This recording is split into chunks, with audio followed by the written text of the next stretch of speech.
আমরা যারা বাঙালি, সে যে ধর্মের মানুষ হোক না কেন, খ্রিস্টান, মুসলমান, হিন্দু, আমাদের এখন ঐক্যবদ্ধ হতে হবে।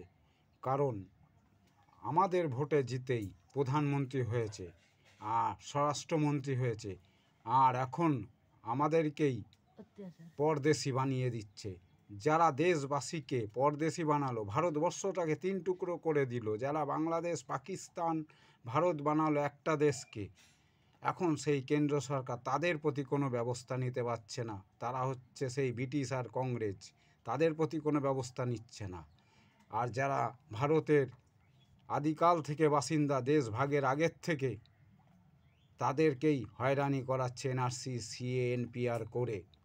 ভারতের যে ধন দৌলত ব্রিটিশ নিয়ে চলে গেল, সেগুলো ফিরিয়ে আনার কোনো ব্যবস্থা করছে না।